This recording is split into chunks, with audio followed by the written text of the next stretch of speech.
Thanks for tuning in to Simply Solving Cyber. I'm Aaron Pritz. I'm Teddy Guzik. And we are here today with John Sileo, and we'll let him introduce himself, but I am excited to be talking to John again. He came in and did I believe it was a Cybersecurity Awareness Month presentation to several hundred employees at the company I was at, and has a compelling story about how he got into cyber. So before we get into the questions and dialogue, John, do you want to introduce yourself? Yeah, absolutely. You want one story, both stories? Hear it all. Yeah, I guess Let's let's hear it all. get right into it. All the carnage. I'm John Sileo. I'm a cybersecurity, mostly keynote speaker, do a little bit of the other stuff, training and consulting as well, writing and books and so forth. But I came to the topic in probably the worst possible way as a multi-time victim. First case was garden variety, we were buying a new home. I put out some of the mortgage documents, probably copies of it, in the trash without shredding it. A woman whose name turns out to be Rosemary Serrano picked up the garbage. Actually, it was a cybercrime ring called the cash men, who are like your trash men. They go around and pick up the garbage, and they take it back to a warehouse and filter through it. Anyway, Rosemary Serrano purchased my identity, used it to buy herself a home cross country in Boca Raton, Florida, drained our bank accounts, defaulted on the loan, declared bankruptcy in my name, and I spent, the next couple of years solving all of that. So that was my experience with personal identity theft, and that's where I got my start.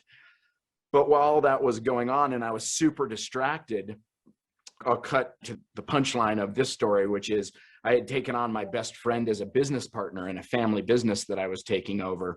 His name was Doug, and Doug utilized my identity to embezzle digitally from all of our clients, all of our customers. So it looked like me, it was him, the money was going to him. The DA's office, Agent Wymura from the Economic Crimes Unit, came after me. I spent 2 years in a criminal trial, lost the business, which was at that point a multi-million-dollar software business, lost my personal wealth, and more importantly, lost a ton of time with my wife and 2 daughters, which is the part that hit me really hard. And really, the lesson from all that was, man, security is always personal first. It starts with the personal. If we don't buy into our own security, to protecting our own phone and Facebook and online accounts and so forth, nobody gives a darn about it inside of the organization. So that led to a book deal, and then on 60 Minutes and Anderson Cooper and Rachel Ray and all the fun stuff that I love to brag about. But the point here is I'm just somebody who made some poor choices along the way. I have now spent the last 15 years in front of audiences trying to pump up the energy that, God, you got to care about the details of this stuff. It's an amazing turning lemons into lemonade story. It's been a while since I've heard a good dumpster diving story, but that's probably one of the best with this Rosemary Serrano backstory. But man, to be hit from multiple perspectives and then get the passion, because you weren't in cyber before that. If I remember right, you were in an IT services business. My parents started this TV repair shop, and we turned it into a small computer company. Then as the big box stores came in and that was waning, we took on Doug as a business partner, and we started up an ASP, application service provider. We took somebody's accounting software, ported it to the internet, which was barely around when we started this process in early 2000. And that was a phenomenally successful business. Unfortunately, Doug had some habits he was trying to fund under the radar of his wife and family. So he needed to earn illegitimate money that she didn't see. And that's what got us into this whole thing, which if you took your best friend, if any of you out there took your best friend and had them steal from you, the betrayal of that, it was deep, it was dark. I spent a lot of time in therapy and trying to work out how not to kill this man, and ultimately funneled all of that into the books and the speeches. And if there's passion there, it was born out of pure fear and having to survive through all of this and hopefully not go to jail. Did you have a moment where you had this aha of, I want to do this professionally, or I want to tell others how to avoid what I got into? Or what was the light bulb moment where you went out of the valley of despair and into, hey, I think I want to do this. I am motivated by this. No, I did not have the light bulb. I was too dense and I was too in my own head. Like I was a flippin' wreck from all of this. Like I couldn't sleep at night. But my wife did. And about 3 o'clock one morning of me not sleeping anymore, she was like, enough. Like, we get that this was hard. Are you going to do something about it? Or are you just going to sit around? So many of us do when there's breach, like we don't go forward with it. And so that turned into a conversation that we had on a little one-day vacation we took of maybe I should write a book, and that was Stolen Lives. And the book started to do pretty well. And I got invited to do Barnes and Noble type things that like 3 people would show up to because nobody even knew what identity theft was. And it became readily apparent that I should be speaking, not writing. I still write, and that I was better getting people energized about this, not going into the technical details so much. Most of your listeners will have way more knowledge than me about what to do. I'm why to do it and how culturally to get it done. So that moment really came, honestly, where it truly came was my wife and I had a huge fight, and I was in the basement and feeling sorry for myself, and I started writing the first book. And when I did that, it was cathartic, and it was like, hey, I can turn this into something better for everybody else. And then that personal aspect over time morphed into what corporations are just a bunch of people, and if you don't pay attention to them first and to their security, you can't pay attention to the firewalls and the zero trust architecture and all the stuff that has come since then. And that's where I spend most of my time now. That's awesome. Yeah, definitely. I think the thing that you said hit the nail on the head about ensuring or making sure that people understand that the security lies on them too. You have organizations that have a security program, but when it comes down to it, the best and most effective security awareness programs are the ones that empower the employees to really care about the security and understand how it will affect them and not just the company as a whole.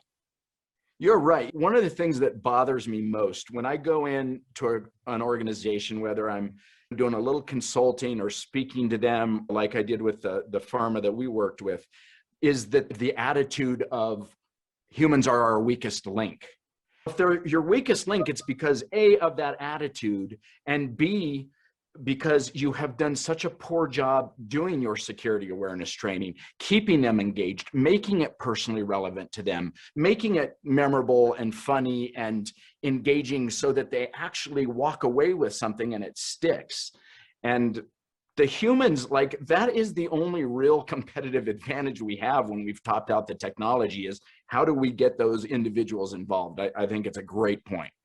And not only that, also, but understanding that the practices that they use at work for security are also relevant at home too. So many people are so concerned about, oh, my identity is going to be taken. And they don't think they think in terms of the macro level of ransomware from a security perspective. But at the same time, you have these problems at home where I have people that ask me consistently, just all the time, what can I do? And it's the same thing, same practices, same steps you're taking at work. It's just to apply those at home. And if they understand how they can do that, I think there's going to be a better job of these, like the cross between work and home and what it is that, how people handle that at home. So, and how much more relevant has that become now that we're all working from home or hybrid or going back and forth, that they're the same thing at this point? Yeah. One related story, it was Q4 last year. It was the lull between the lockdown and when things locked down again. And I didn't do many workshops from a consulting standpoint, but did one. It was locally here in Indianapolis with a small tax prep business that had an incident where people's taxes that they supported, or their W-9s, submission packets, all that, were intercepted. Long story short, we were at lunch, and we weren't talking about that. We were talking about our families. And there were about 8 people around the table, and actually 8 out of 8 people had a personal story about their direct parent or their grandparent that they had to coach out of some sort of identity theft, a call scam, one of the wire me some money type of urgent scams. So it was actually one of the most powerful conversations, because everyone realized that they had something painful that they had all dealt with, that no one even at the company that we were supporting had ever talked about that. And we rode that energy into the afternoon session where we were mapping crown jewels within that business and the processes. And it was a whole different, it was a game changing, like after they talked about the personal, they were like 10x more engaged in how to figure it out for the company that they were working at for 10 years plus. It's pretty cool. It is cool. And what a great way to bridge to business email compromise or CEO fraud or right. Same tactics, same social engineering beneath it. You got to build those reflexes in personally and then apply them to that type of situation. That's a great story. I love the positive side of this stuff. So John, you obviously came from an abnormal background into the field, and some of the people we've talked to also come from different fields, some from business backgrounds, some from psychology, some from biology, and maybe that's just like their major in college or their field that they were working in. But what do you think is important for someone that wants to get involved in the field specifically to cyber? Is there specific traits that you feel are important for someone to really have to get to immerse himself in the field? Well, that's a really good question, and I'm not sure I've been asked that. Everybody's so interested to know, how do I get the people? Because there's 500,000 shortage. It's not what's the profile. I would say, here are some of the thoughts. Number one, attention to detail is like paramount. Long-term, slow burn ability to look at detail and not be mind-numbing. And I'm talking about the actual on-the-line type workers, different maybe for a sys or somebody at a higher level who's more business-oriented.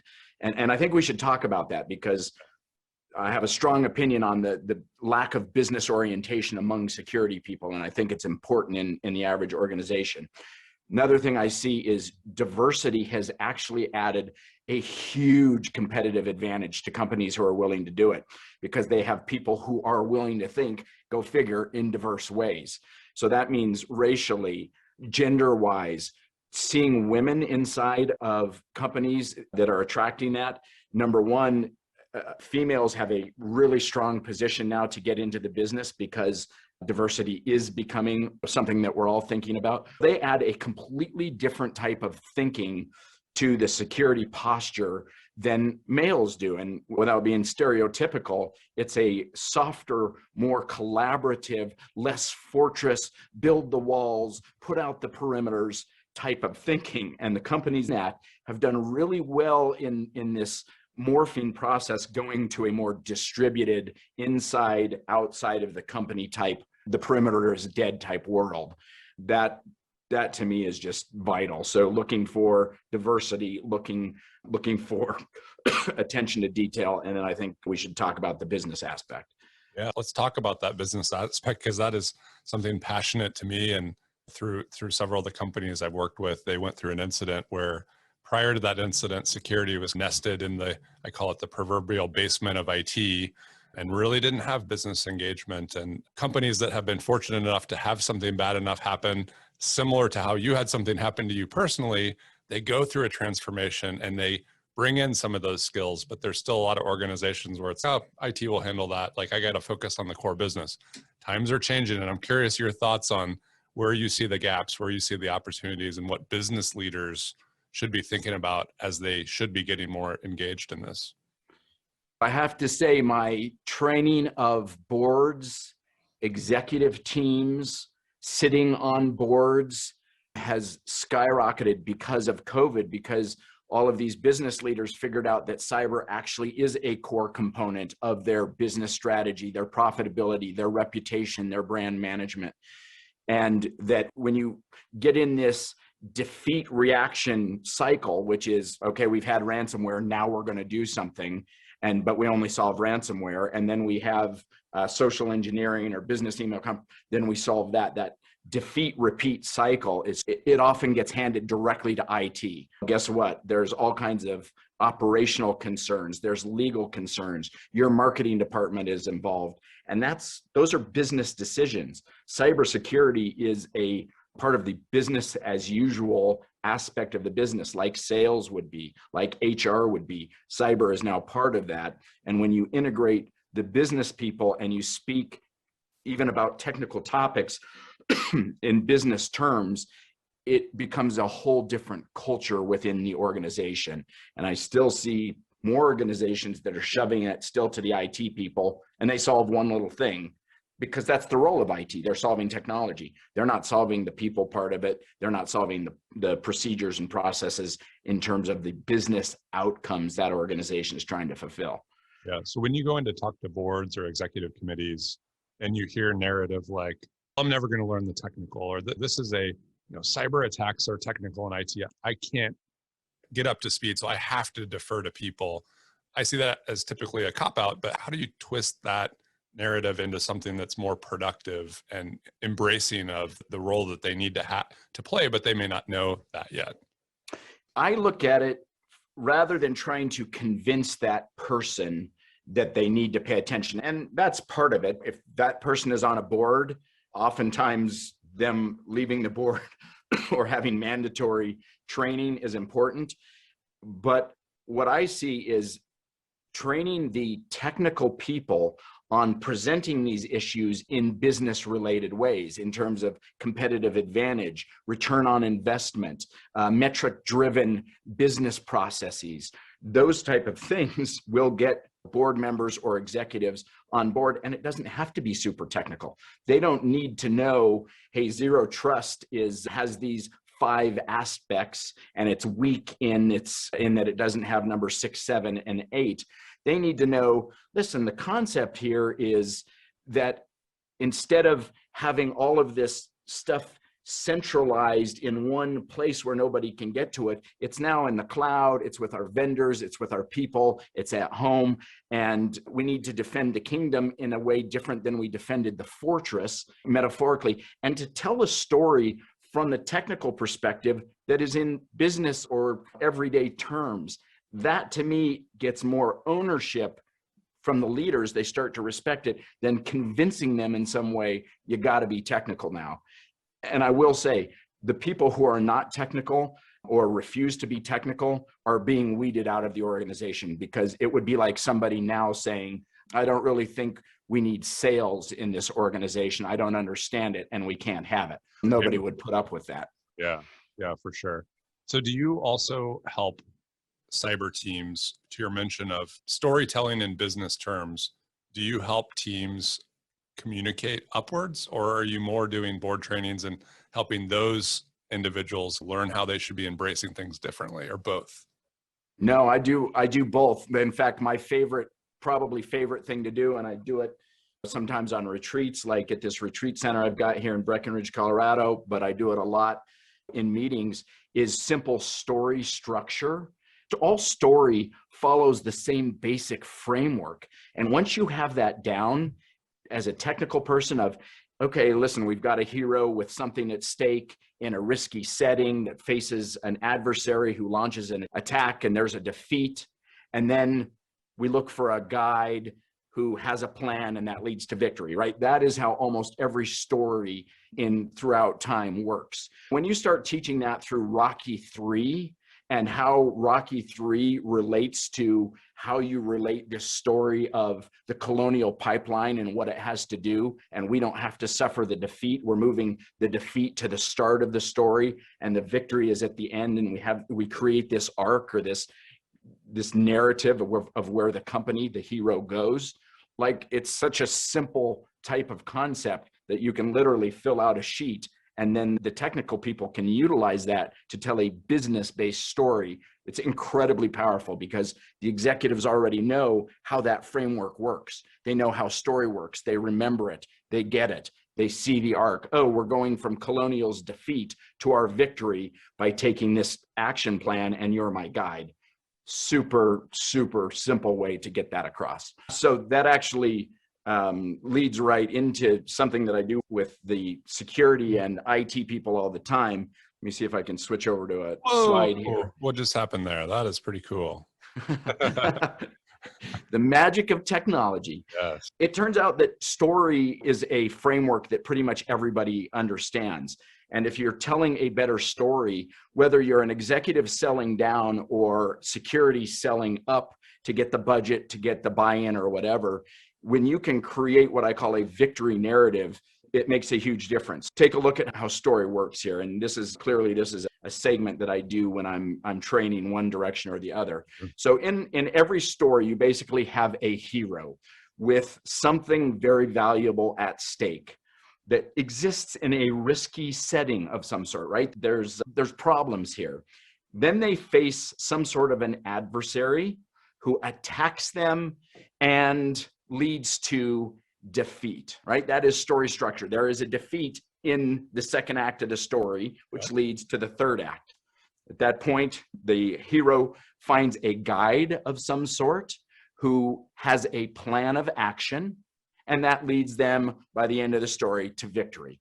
Now, there's variations of that, but that basic framework works over and over again. So if we take a look at this in terms of a story that you all know, and we think of something that we already grasp, you've got Rocky Balboa in Rocky 3, and he has got the heavyweight belt title at stake.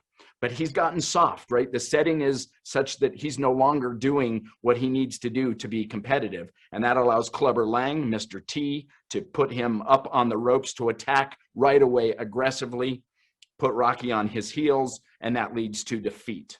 That's the point at the story, that who comes along? Apollo Creed, right? His former enemy is now his coach. They come up with a plan. Eye of the Tiger, they're going to train just as hard for this fight as Rocky did for Apollo Creed's fight in 2. And that leads, in the end, to victory.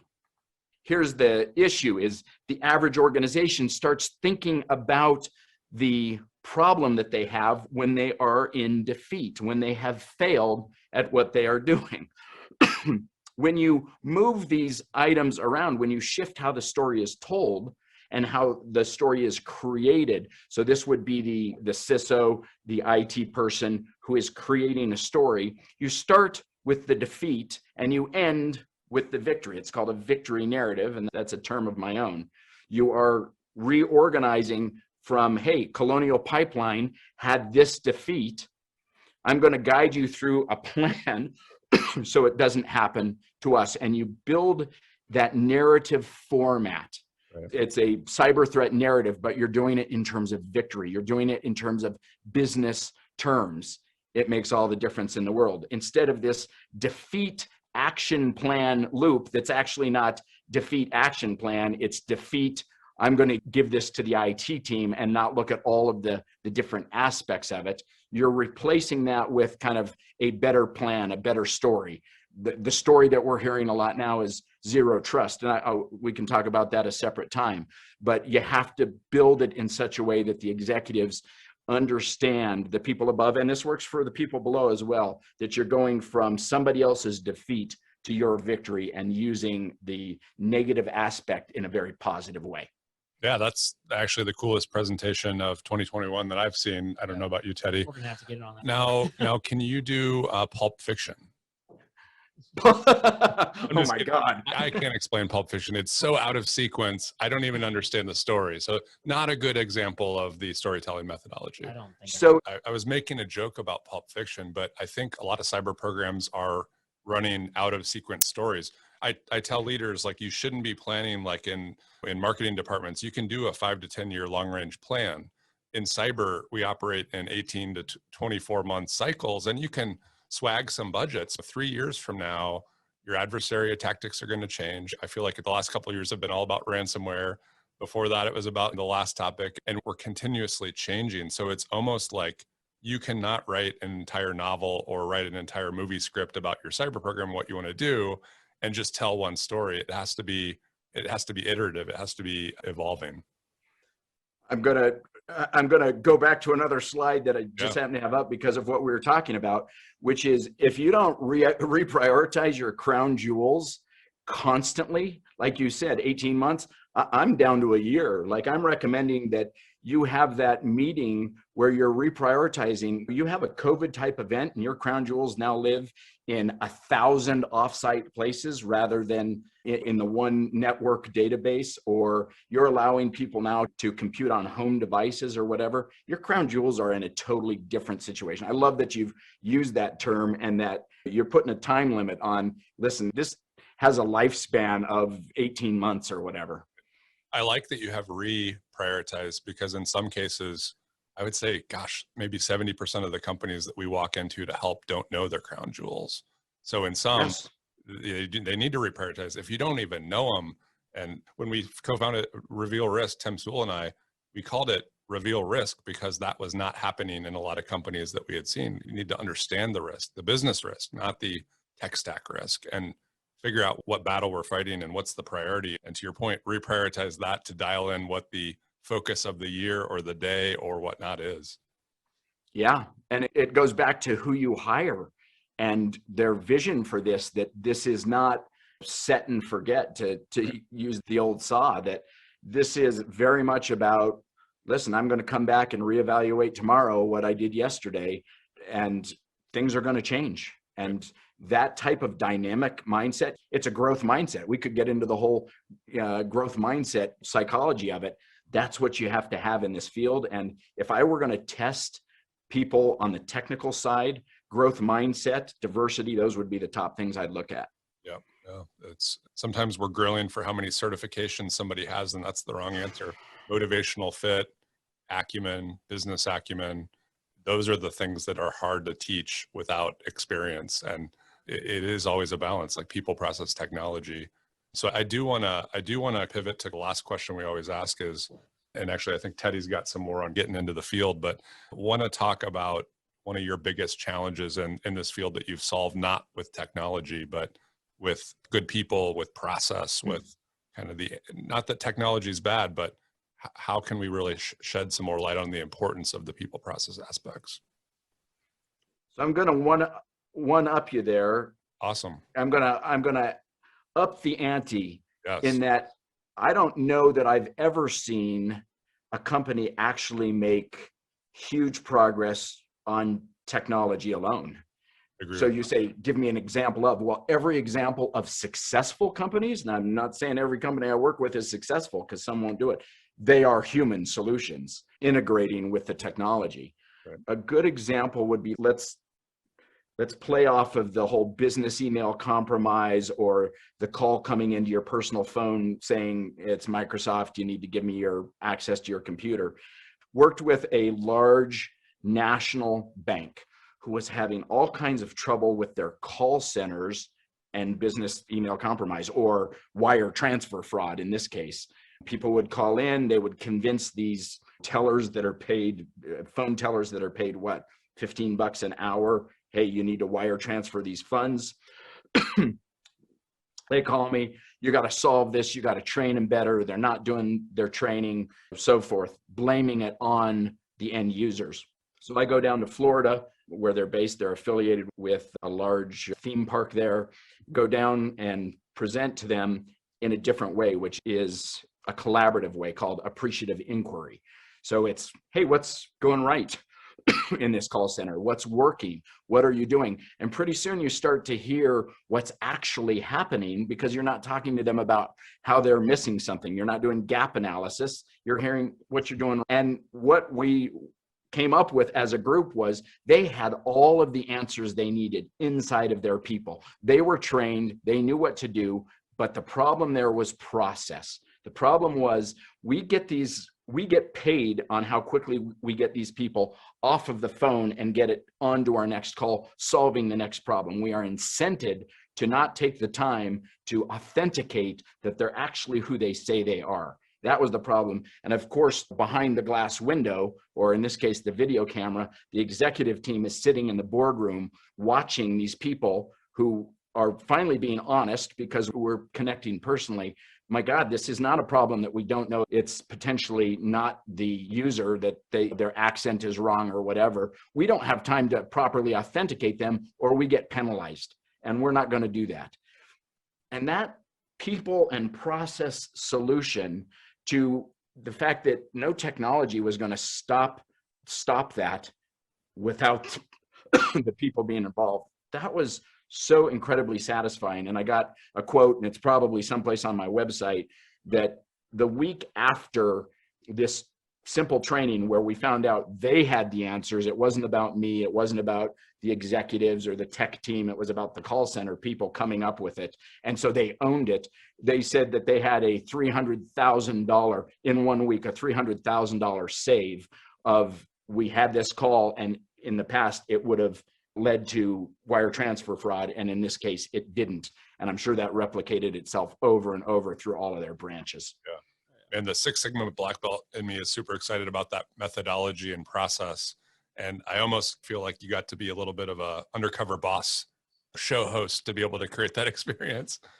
Totally. I'll tell you, you get the people away from the power structure and just get them talking about what's going on. You learn so much. They'll never do it with those people in the room. And that's the power of bringing in somebody like the two of you or myself to do some of this work, is you hear what's actually happening, not what the conception of the leadership is thinking.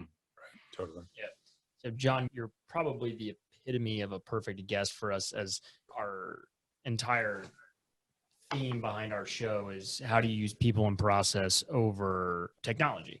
And most people point to a technology that fixes the problem. And I don't think you use any technology in terms of to come up with your final result for who you're training. I think that's fantastic. And you've really shown that cyber is not just tools and technology and hands-on keyboard. And so with that, I want to pivot to my last thing is, how do you help show people how they can be their own cyber warrior and with their own strengths and skill sets that doesn't have to do with computers? Because we've got a lot of people that ask, how do we get into cyber? But I'm not good at typing, right? Coding. I'm not good at coding or something like that. So with that, yeah, what advice would you give to those people on like finding their strength and how they can be effective in cyber? So you're not talking about just the average employee who wants to do a better job. You're talking about somebody who wants to be in the field of cyber. Yeah, they want to make a difference in cyber. Yeah. I think that I have such a strong business bias to this, that I see little business thinking and holistic thinking in terms of this.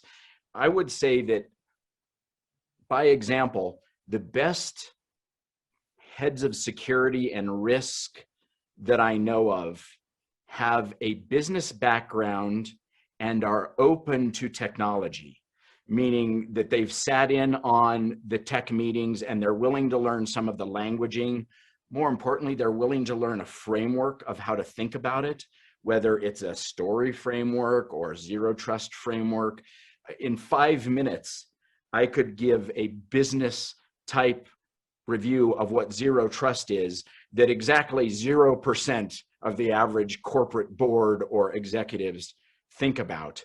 Yeah. So I think it's willingness to be open to the technology side and to ask questions, the curiosity aspect. What we taught a year ago has almost nothing to do with what we're teaching today. Right. So to be curious about it and learn it from the ground up right now and ask the questions, that's really where all the change comes from.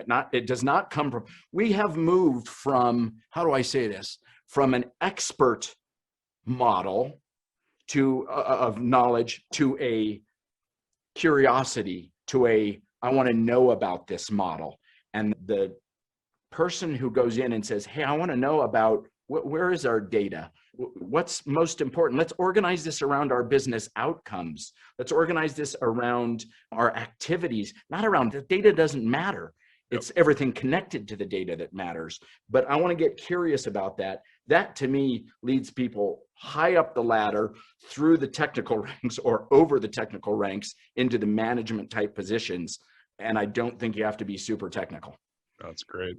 So you're sitting there in beautiful Breckenridge, Colorado, which I've skied at several times now. I think when we were prepping, you mentioned that you needed to pivot your business to more good news stories or a different flavor of that. So tell me what you're doing beyond cyber and specifically in Breckenridge. Yeah, I do retreats, and traditionally they have been with executives who need this type of training, whether it's presentation or, hey, let's give them a framework of how cyber works. And you're right, cyber can oftentimes be, you're always fighting the enemy, they're always renewed, they're maybe steps ahead, and it can get a little bit depressing. So I started doing these retreats, having seen all the burnout that the cyber teams are going through. They're whacked from spending a year going to in-person, work at home, back in hybrid. And that kind of has morphed into, I don't know, the shortcut for saying it is intentional living for overachievers. People who work really hard, but they want to maybe slow down, work a little differently, work smarter, not harder, maybe work in a very different framework of how you used to, especially when you're creating, and then take time out to recover. This is really, the retreats are about recovery and about thinking what's important to me. I'm rethinking post-COVID. I'm rethinking because I've achieved what I want to in this job or this stage of my life. We come up to Breckenridge, we have a lot of quiet time. We do a lot in nature. We give skills like Nixon, for example, is a Dutch skill of literally sitting and doing nothing. How is it different than meditation? Vastly different, because there is no intended outcome to it. But what you see, the brain waves in people as they slow down, they start to get more creative, they start to recharge, re-energize, have better ideas for the corporation. So it's ultimately, does it benefit the company? No question. Is that the point? No, it's to get people to live and work more intentionally, maybe work a little bit less, live a little bit more.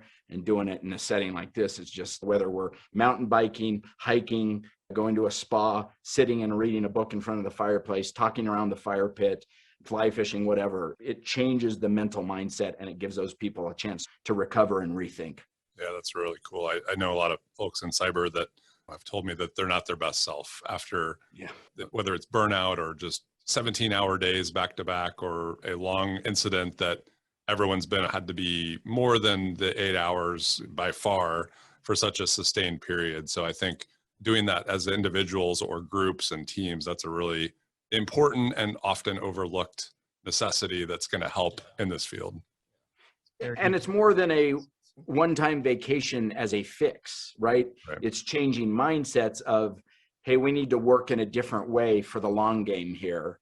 And that's going to mean X, Y, and Z. So a lot of times it's individuals coming up. When it's cyber, it's usually a team coming up, and we're mapping out a strategy of how to create this longer burn, take a deep breath, this stuff doesn't go away type of strategy. Yeah, John, this has been great discussion, great dialogue. I think we collectively unpacked a few things that we didn't even plan or think that we were going to unpack. So that's been awesome. Really appreciate having you on the show. Anything else you want to leave us as parting advice or thoughts for the listeners? No, let's all get together, come up here, and we'll ski or fish or whatever, and get to enjoy each other just as friends. To me, the human part, like we've already talked about, that's the most important thing. I will learn more from your wisdom than I will from any course that I sit through. So I appreciate you sharing your side.